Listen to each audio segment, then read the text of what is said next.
Wow, there is a lot to talk about, and certainly what we're going to do over the next several minutes will only just touch the surface, the slight surface. This is a conversation for a semester in school, a major lifetime work. But I don't want to lecture, but I think it's important for me to share the roots of all of this to the listening audience. So, yes, the ruling happened yesterday by our Supreme Court, but we have to understand the history. And I grew up in a household where the love of books was just permeated everywhere. And I was a history major undergrad. And so when we go back in history, we have to understand. And if there's a trigger warning that's needed, I'll state it, but I just want to talk about what's really happened in this country. We have a structural arrangement where white people are having the best outcomes and black people are having the worst outcomes. And then people of color, whether that's Asians, whether that's Latino, Latina, Latinx, Latina, Native, Indigenous, or Arab Americans are jockeying between these two bookends of white and black. That is the structural arrangement. Now, are there exceptions? Absolutely. We've got data that shows that there are some Latinos that outperform white students in schools. There's all you have to do is look at outcomes for indigenous people. They're poor, they're tragic, they're disturbing in every system.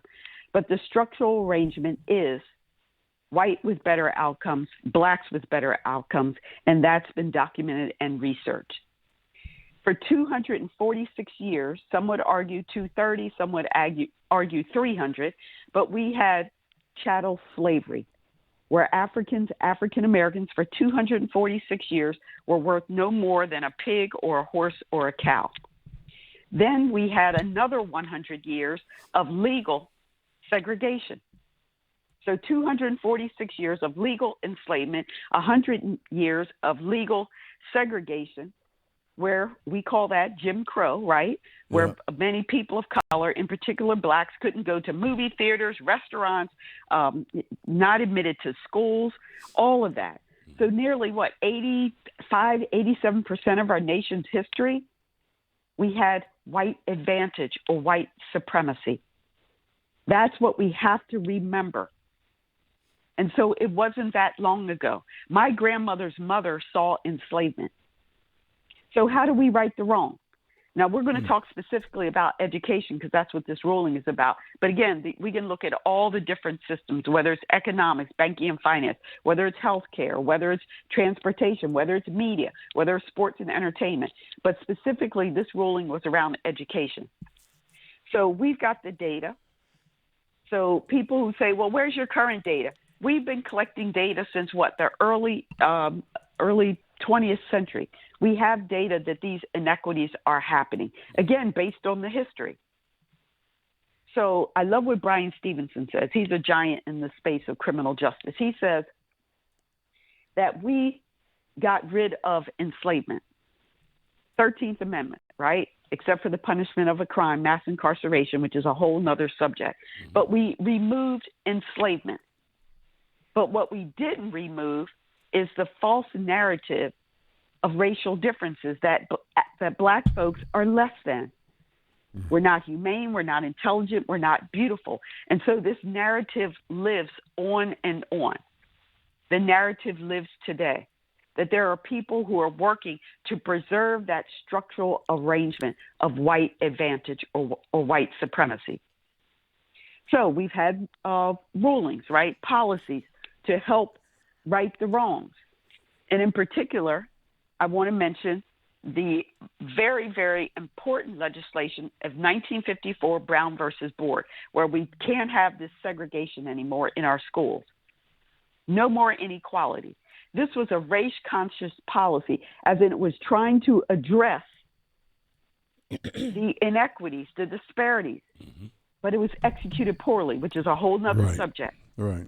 But it was a form of reparations. We're going to talk about what has happened in the past, and we're going to stop this separation.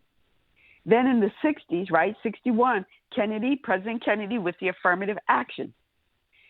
What many scholars, legal scholars are saying is this is where we messed up.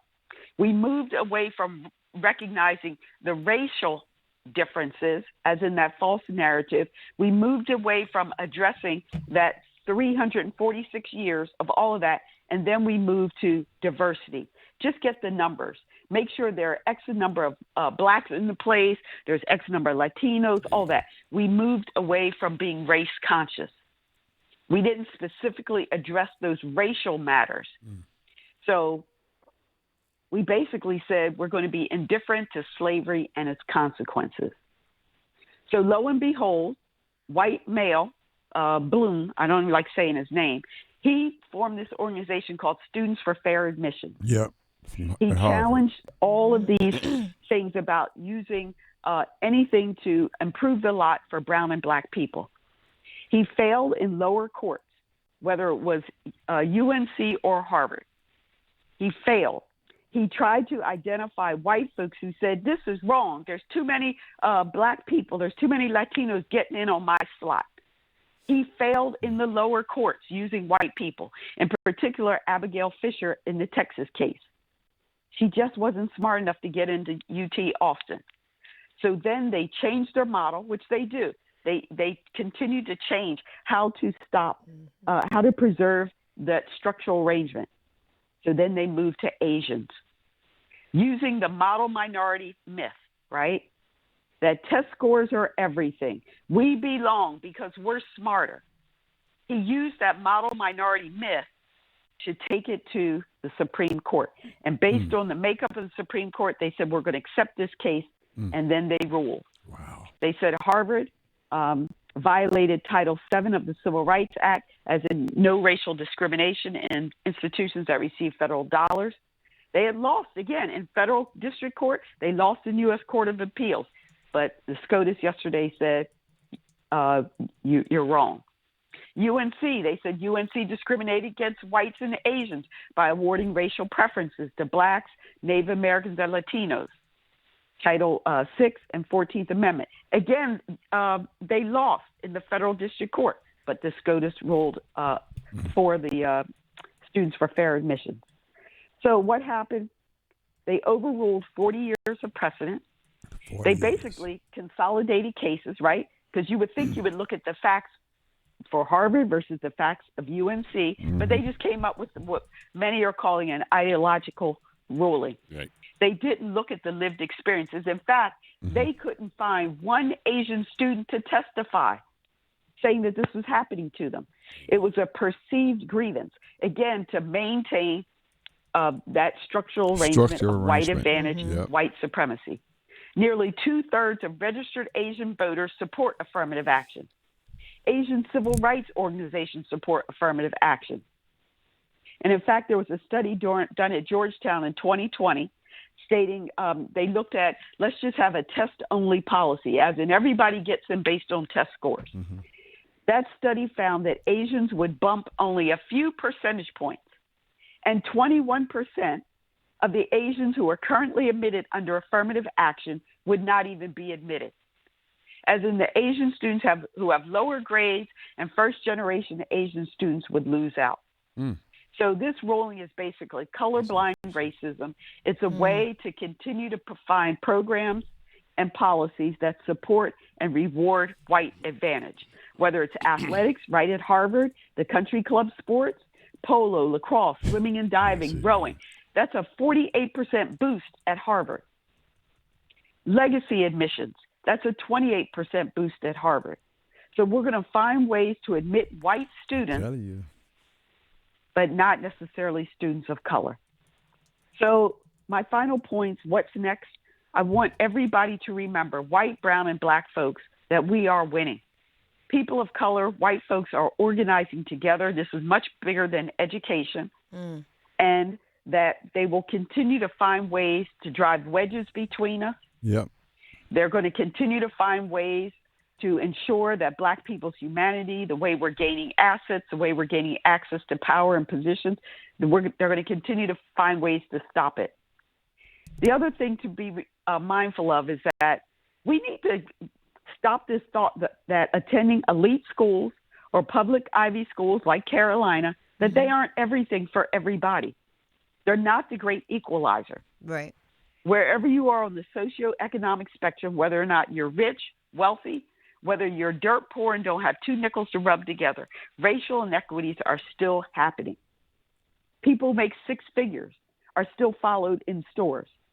They're not allowed to, they're not welcome in gated communities, or they can't get a membership at the country club. Right. That's true. Yeah. And then lastly, because this is a sports show, I call attention to what are our black athletes and coaches. What are they going to say? Oh, wow.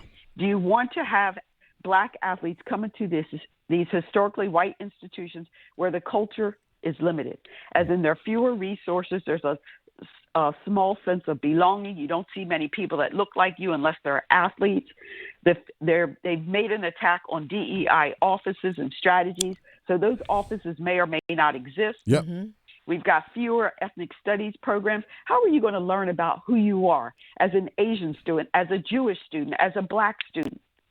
And then, of course, if this continues, we're going to have homogeneous black students at these top schools, as in black students with money, Asian students with money, Latino students with money. We're not going to get the richness, the diversity of our community. Absolutely not. That's right. So the last thing I'll say is we can look at this court case as being jacked up, or we can say, oh, this just justifies our work for equity, that we are winning. And they're continuing to try anything possible to disrupt humanity, healing, and us coming together as one. Wow, that's powerful. I love the narrative. That part, we are winning. Yeah, but that's interesting. I mean, sometimes it's kind of hard to kind of get to that point, but you're right. But you said something about sports. I got a call from a national champion in college yesterday. Can't call his name, but his whole thing is about, to your point, what are the athletes going to say? What are these coaches going to say now? Given what happened yesterday. So I'll be real curious to see whether we hear anything from anybody regarding this. And when you said that, it kind of reminded me of that. Yeah, great points, Dr. Siroman. I appreciate it as always. I think you should write a paper on this structural arrangement. Oh, I've got something in the works. That structural arrangement was pretty powerful. Good. That was very, very good. Yes. One on one end, another one on the other end, everybody in between. Yeah. That's really interesting. And it covers all of it. Yes. Right. But that was my argument earlier about are we trying to achieve equity, or are we trying to just look at race, right? If we really want to make it equitable, we got to really take into account that some other stuff you need to be doing, because you will have the legacy admissions. Some of those people are going to be black, right? So not a lot of them, though. Not a lot of them. It won't be. Where is that? It won't be. So, yeah. But it's so many pieces to this conversation. Dr. Siroman, as always, we appreciate you taking time out. That was great. Fantastic. Come Thank visit you. with us.